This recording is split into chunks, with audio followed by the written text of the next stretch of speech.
Remue ménage.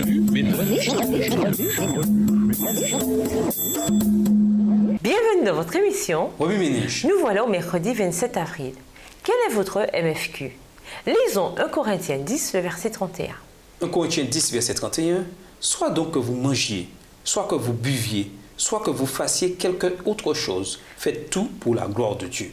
De nombreuses personnes croient que nous ne sommes rien de plus que la somme de nos expériences. Mais d'autres croient que nous sommes plus grands que la somme de nos parties. De ces deux philosophies, à laquelle croyez-vous? Les philosophies auxquelles nous croyons ont un impact sur nos pensées et nos décisions.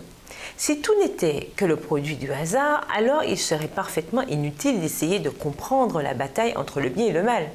Tandis que nous nous livrons à nos activités quotidiennes, nous prenons constamment des décisions. Certaines décisions peuvent sembler insignifiantes, telles que ce qu'on va porter ou manger.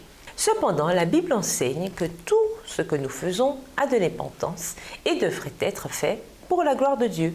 1 Corinthiens 10, le verset 31. La guerre spirituelle dans laquelle nous sommes engagés est au centre de l'univers parce qu'elle concerne la nature même de Dieu. Nous pouvons nous préparer au combat grâce à une discipline spirituelle et physique. Le grand conflit se déroule dans l'esprit de tous les êtres humains. Ce n'est qu'en nous préparant personnellement de toutes les manières possibles que nous pourrons obtenir la victoire. En voici quelques-unes. Premièrement, il est essentiel d'étudier la Bible régulièrement, de méditer sur ce que nous avons étudié, de prier et de partager les bénédictions que Dieu nous a accordées. Ce n'est qu'en comprenant le plan du salut et notre place dans le grand conflit que nous pouvons être des guerriers efficaces pour le maître. Deuxièmement, souvenons-nous toujours que notre corps est le temple de Dieu. Revêtons donc l'armure du Seigneur en engageant les disciplines physiques qu'il a fournies. Troisièmement, souvenons-nous toujours que Jésus a pris la place du premier Adam.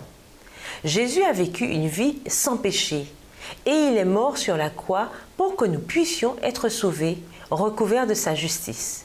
N'oublions jamais que nous ne pouvons obtenir le salut qu'en acceptant le sacrifice de Jésus pour nous. En acceptant ce sacrifice, nous recevons la grâce dont nous avons besoin et la force de suivre son exemple. Prenez sur vous toutes les armes que Dieu fournit. Acceptez le salut comme casque et la parole de Dieu comme épée donnée par l'Esprit Saint. Éphésiens 6, les versets 11 et 17. Entourez-vous de la vérité, de la paix, de la foi et de la compréhension. Lisez la Bible tous les jours et souvenez-vous toujours que votre MFQ, méthode de fonctionnement quotidien, est déterminée par votre compréhension de la vie.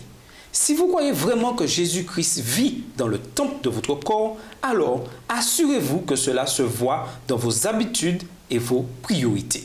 Remue-ménage, que pouvez-vous faire pour garder votre esprit en alerte et prêt à combattre dans cette guerre spirituelle?